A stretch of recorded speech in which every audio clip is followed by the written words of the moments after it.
começamos a perceber que já não vamos mais para a igreja com aquele amor de antes. Já não acordamos mais no domingo felizes por ser domingo, mas muito mais como se fosse uma penitência, uma promessa que eu tenho que pagar, uma coisa dolorosa que eu tenho que fazer, uma obrigação contrariado. Será que quando eu percebo que o rio do Espírito Santo está secando em minha vida, eu também não começo a fazer como os governantes fizeram e acho que algum dia as coisas vão melhorar sem fazer nada? Que algum dia eu vou ser mais forte espiritualmente, eu vou ficar mais apaixonado por Deus e pela sua palavra, eu vou ter mais ânimo para ir para a igreja e me envolver com as coisas de Deus, e do nada, que isso vai cair do céu, que de repente eu vou acordar no domingo cheio de vontade, sem ter feito nada. Às vezes, você já amou Jesus com toda a intensidade do seu ser, de todo o seu coração, mas você se cansou por causa das circunstâncias, se cansou por causa da frieza geral, se cansou de lutar, e o rio da sua fé foi secando, e o seu coração foi endurecendo, que obrigou a semente da palavra de Deus, que estava há muitos anos já, lá no seu coração, começou a enfraquecer. Aquela terra que antes encontrou um coração fértil e produtivo, agora não encontra mais algo assim, por falta de ânimo, por cansaço. Às vezes você se cansou de tentar ajudar as pessoas. Você ajudou alguém e essa pessoa foi mal agradecida. Você pegou e tentou fazer algo por outra pessoa e não deu certo, e a pessoa não fez as coisas que você falou que ela deveria fazer. E assim, aos poucos, você foi cansando. Você já amou Jesus com toda a intensidade, mas agora não é mais assim. Não é bem assim mais. E aí, então, eu te pergunto, irmão e minha irmã, igreja, o que você vai fazer? Vai esperar uma resposta cair do céu? Nós só temos uma compreensão, irmãos. Nós só teremos uma compreensão da gravidade do pecado, da gravidade de ressecarmos o nosso coração para as coisas de Deus, nos tornarmos insensíveis para as coisas de Deus, e então nos envolvermos no pecado, e praticarmos o pecado. Nós só vamos ter uma compreensão da gravidade do pecado quando nós estivermos no céu. Depois dessa vida, aí sim nós vamos ver a gravidade, porque agora não dá para entender, por melhor que nós nos esforcemos, quão grave é o pecado. Mas nós precisamos pensar nas consequências de deixarmos, agora ainda hoje, nas consequências de deixarmos o rio da água de Deus ir secando em nosso coração, tornando o nosso coração uma terra dura e seca. A passagem da leitura, 2 Pedro, capítulo 1, versículos 8 a 9, ela nos fala de consequências dessa água que seca, da consequência desse coração endurecido, dessa terra seca. 2 Pedro 1, versos 8 a 9. Porque se essas qualidades existirem e estiverem crescendo em sua vida, elas impedirão que vocês, no pleno conhecimento de nosso Senhor Jesus Cristo, elas impedirão que vocês, no pleno conhecimento de nosso Senhor Jesus Cristo, sejam inoperantes e improdutivos. A primeira consequência de uma terra seca, e nós estamos vivendo isso, é que essa terra se torna improdutiva. E eu me pergunto, será que eu estou me tornando cada vez mais uma pessoa mais ou menos produtiva para Deus? Será que a semente que foi plantada em meu coração, ela está produzindo mais ou está produzindo menos agora? É essa palavra que vai impedir, é essa água irrigando os nossos corações, que vai impedir que nós sejamos o quê? Inoperantes, inúteis e improdutivos.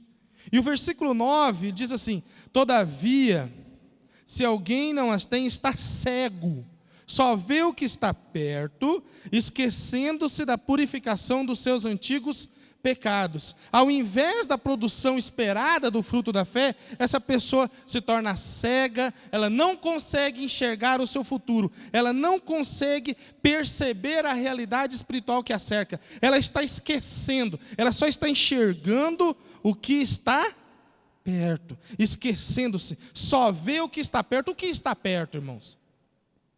O irmão ali fez uma piada comigo, né, o famoso Cláudio da Joanice, disse assim, ali, ó, né, apontei lá, se mudou de lugar hoje, né, de propósito, né, você está igual um senador, né, eu falei para ele, só falta o salário, né, quer dizer, então, muitas vezes, o que está perto, ver o que está perto é ver o salário, por exemplo, é ver essa vida, é ver, você só enxerga o que está perto, você vai fazer um concurso, vai ter um salário melhor, você vai comprar um apartamento numa cobertura, você vai fazer uma viagem, você vai comprar um vestido novo, um carro melhor, você vai fazer isso, você está semeando para o agora, que glória a Deus que você está cuidando dessas coisas, mas aquele que é improdutivo, aquele cuja água do Espírito não está crescendo e irrigando dentro do seu coração, ele só vê o que está perto, ele esquece do pecado, ele esquece da realidade espiritual, se esquecendo dos pecados purificados. Nada é mais importante do que o perdão dos nossos pecados. Nenhuma vitória que eu conquistei ou que eu conquistarei, assim a todos nós, é mais importante do que a vitória da cruz, de Cristo por nós. Nada é mais importante do que o que Jesus fez por nós. Então, a minha pergunta é, você está ficando assim? Será que está havendo uma contradição entre a raiz, que é a palavra de Deus, e o fruto produzido? Está havendo uma falha em crescer espiritualmente, desinteresses pelas coisas espirituais? Você sente que, ao invés de ter relacionamentos pacíficos, é briga, confusão?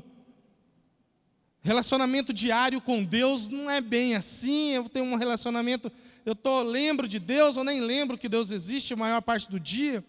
Às vezes, nós que estamos há alguns anos na igreja, incorremos no erro de termos um relacionamento do conhecimento da palavra, porque já ouvimos a palavra tantas vezes, mas nós não temos aquele relacionamento íntimo, e acaba sendo apenas um caminhar num conhecimento de ouvir falar.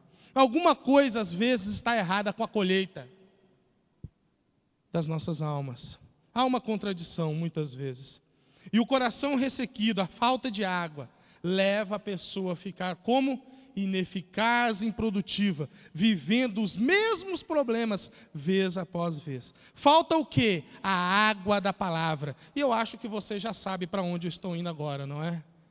Eu acho que você já sabe qual é a passagem que eu estou indo agora, não é? Então, João capítulo 4, né? A famosa mulher samaritana, né? Abra lá comigo em João 4.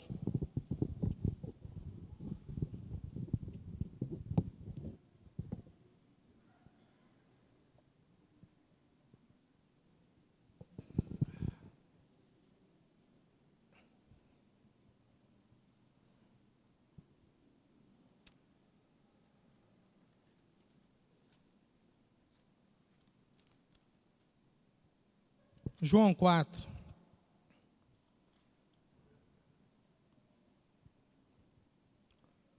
Eu penso que, versículo 6, João 4, versículo 6. Essa mulher, esse encontro de Jesus, ele dispensa até apresentações, porque nós já lemos muitas vezes. Mas eu queria que você observasse uma coisa, que às vezes passa despercebida aos nossos olhos, que, no meu entendimento, essa mulher ela está brigada com Deus. E no meu entendimento, essa mulher ela é bruta com Jesus.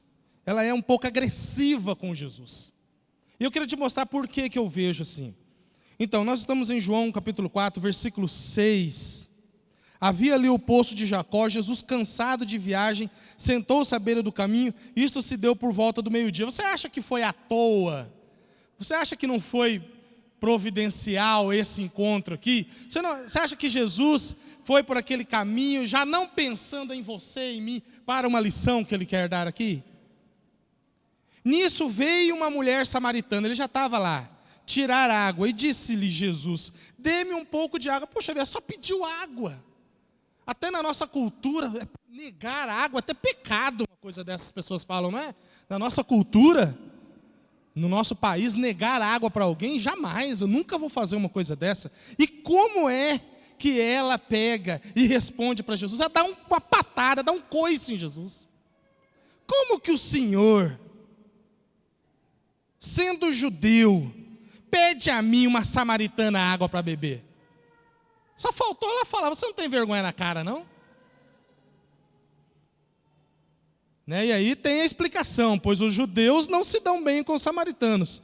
Jesus lhe respondeu: olha só que Jesus, ele não dá uma má resposta, ele está tentando levar a água de Deus para irrigar esse coração ressequido dessa mulher.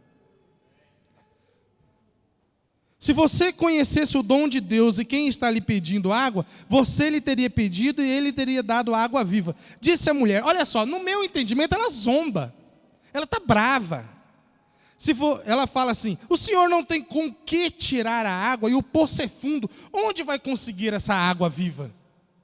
Acaso, e olha só, a brutalidade dela é clara quando ela fala que acaso o Senhor é maior do que o nosso pai Jacó? Jacó é pai dos samaritanos? Não. Jacó é patriarca dos judeus. Então ela fala que não, é nosso pai, dos samaritanos. Ela está brigada. Ela está brigando com Jesus ali. Mas por que que é assim? Antes de chegar nisso, eu quero mostrar aqui. O Senhor é maior que o nosso pai Jacó, que nos deu o poço do qual ele mesmo bebeu, bem como seus filhos e seu gado?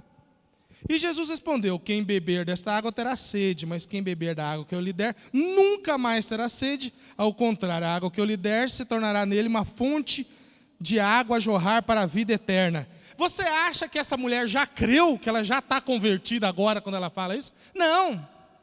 No meu entendimento, ela zomba de Jesus de novo, dizendo assim: ó, então me dá dessa água para eu não ter mais sede, nem precisa voltar aqui para buscar mais. No meio-dia, no sol quente, carregar um balde, o cântaro nas costas, no lombo, pesado. Alivia minha vida então, me dá então dessa água aí, ué. Já que você é o bambambam, já que você é o bonzão, já que você tem água, você não me pediu água, então pega e me dá dessa água, mata a minha sede, eu não quero ter sede nunca mais. Eu vejo essa mulher brigando com Deus, mas sabe por quê? Você acha que a vida dela era fácil? Vamos observar um pouco mais aqui. Disse Jesus: vá, chame o seu marido e volte. Não tenho marido, respondeu ela. Disse Jesus: você fala corretamente, dizendo que não tem marido, o fato é que você já teve 5. E o homem com quem agora vive não é o seu marido. Quantas vezes essa mulher chorou? Essa é uma mulher, eu te pergunto, é um exemplo de sucesso? É uma heroína? É uma profeta? Se tivesse o nome dela aqui, você ia querer dar o nome dela para sua filha, será? Essa mulher é um exemplo de uma pessoa derrotada, abandonada, fracassada, perdida. 5 maridos já teve. Quantas vezes ela foi abandonada? Quantas vezes ela foi humilhada? Por que será, meu Deus, que essa mulher passou por isso? Será que ela era estéril? Será que ela tinha algum problema de saúde? O que aconteceu com essa mulher para ela passar por isso? E às vezes quando nós passamos por certos problemas, nós brigamos com Deus e fazemos esses questionamentos. Deus, por que comigo?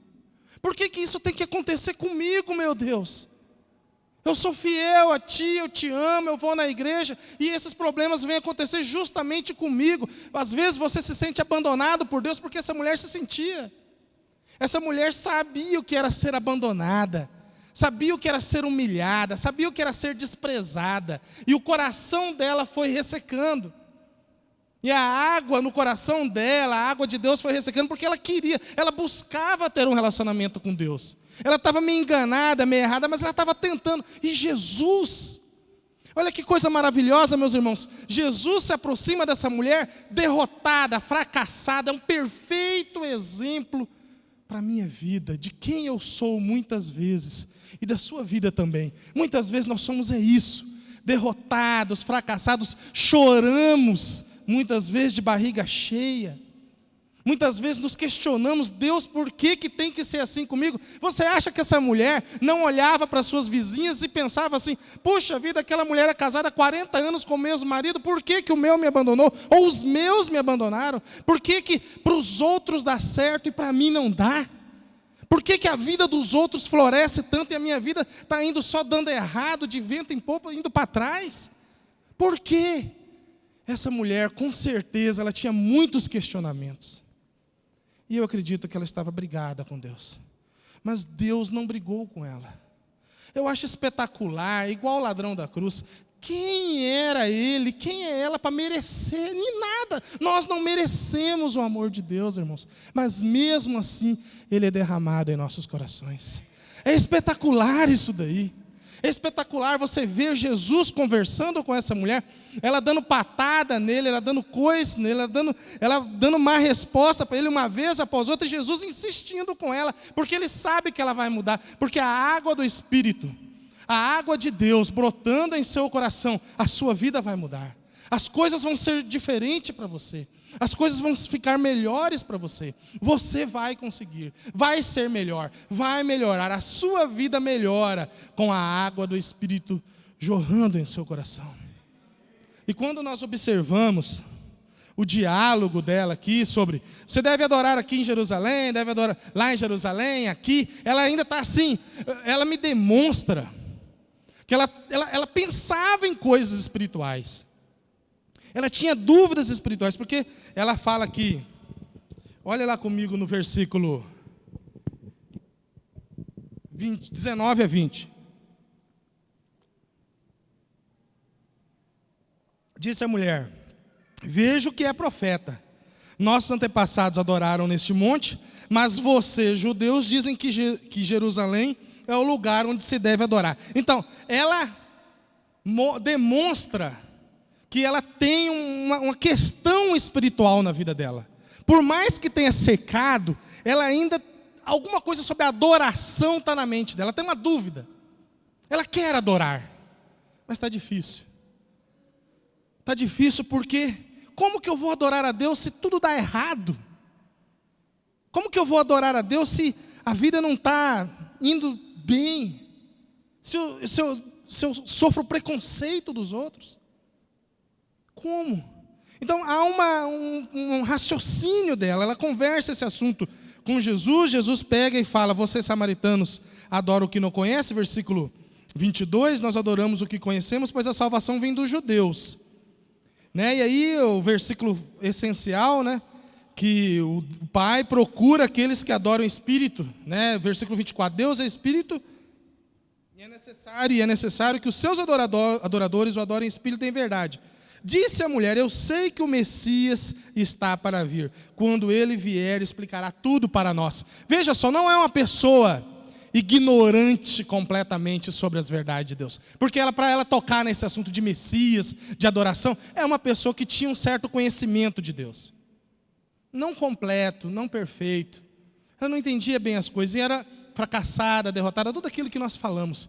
E aí então Jesus se declara para ela. É maravilhoso, meus irmãos, saber que Deus se aproxima de você e Deus se revela para você não pelas suas obras, não porque você faz muita coisa para Deus, não porque você vai na igreja todos os domingos. Se você se sente um derrotado, um fracassado, se as coisas dão errado, ainda assim Deus se revela para você, ainda assim Deus se aproxima de você, ainda assim Deus quer falar com você, Deus quer mudar a sua vida. É espetacular, eu amo ver o amor de Deus apesar das falhas das pessoas, porque eu me encaixo perfeitamente nisso aqui. Quantas vezes eu acordo pela manhã e penso, puxa vida, derrotado, fracassado, E aí eu penso, Deus, me ajude a não me enxergar assim mesmo. Me ajude a ver que é uma vitória o casamento, é uma vitória os filhos, é uma vitória o emprego que eu tenho apesar das lutas. E eu quero mostrar para você o versículo 27 que diz assim: naquele momento, os seus discípulos voltaram e ficaram surpresos ao encontrá-la conversando com a mulher. Mas ninguém perguntou: o que queres saber?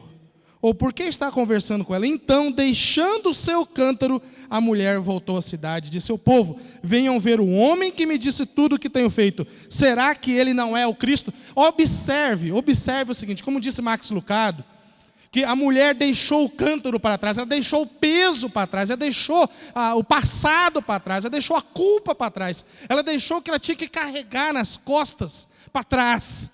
E ela corajosamente, apesar de ser essa pessoa tão errada aos olhos de todo mundo, ela chega e fala, ela testemunha. A vida dessa mulher já mudou, a vida dela já está diferente. Ela ousadamente, com coragem, ela já começa a testemunhar e começa a falar: olha só, eu encontrei alguém, será que é esse? Será que não é esse? O Cristo é a primeira missionária aos samaritanos. Jesus muda a vida dela ainda aqui. Ela deixa para trás o seu cântaro, ela deixa para trás o balde cheio de culpa, de vergonha, de dor, ela deixa para trás todo o seu peso. Jesus Cristo disse isso: o meu fardo é leve, o meu jugo é suave, eu te carrego, eu estou contigo todos os dias. Então, irmãos, nós temos semeado muitas vezes, nós temos semeado em nossa vida material. Você tem semeado para o seu filho passar num ótimo vestibular, para ter uma ótima profissão, para você se orgulhar dele. Você tem semeado no seu casamento, você tem semeado para você ter uma boa casa, você tem semeado para ter um carro melhor, você tem semeado para muitas coisas. Mas a minha pergunta para você, a pergunta de Deus para mim e para você: você tem semeado para a vida eterna? Ou será que a sua vida é igual a desse homem em Lucas 12, versículo 20? Lucas capítulo 12, versículo 20. 12, 20.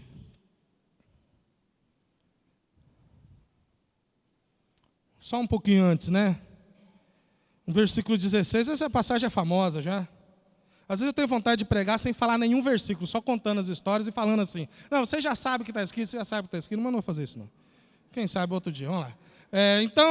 Versículo 16, então lhes contou essa parábola: a terra de certo homem rico produziu muito. Ele pensou consigo mesmo: o que vou fazer? Não tenho onde armazenar minha colheita. Então disse: já sei o que vou fazer. Vou derrubar os meus celeiros, construir outros maiores, e ali guardarei toda a minha safra e todos os meus bens. Direi a mim mesmo: você tem grande quantidade de bens armazenados para muitos anos. Descanse, come, bebe, alegre-se. Contudo, Deus lhe disse: louco, insensato, esta mesma noite a sua vida será exigida. Então, quem ficará com o que você preparou? Então, irmãos, a minha pergunta é: você é alguém que está semeando para a vida eterna ou está semeando somente para essa vida? A vida é uma grande colheita. Nós vamos sempre colher o que semeamos. Você semeia para essa vida, você vai colher nessa vida, mas nós precisamos nos lembrar, irmãos, de que o nosso coração só vai abrigar a semente que é a palavra de Deus e produzir muito se nós deixarmos o rio de água viva de Jesus Cristo correr dentro de nós. Não vamos fazer como os governantes que de forma irresponsável ficaram esperando literalmente que a solução caísse do céu. Vai chover, não tem problema não. Não preocupou, e olha agora a crise como está. Não espere a sua vida espiritual entrar numa situação crítica, de uma crise tão grande que você não consegue mais se arrepender. Se arrependa agora, volte agora, busque agora e regue o seu coração com a palavra de Deus agora. Comece agora. Eu chamo você a vir aqui à frente e orar por um novo começo hoje, agora, nesse momento. Que Deus seja louvado.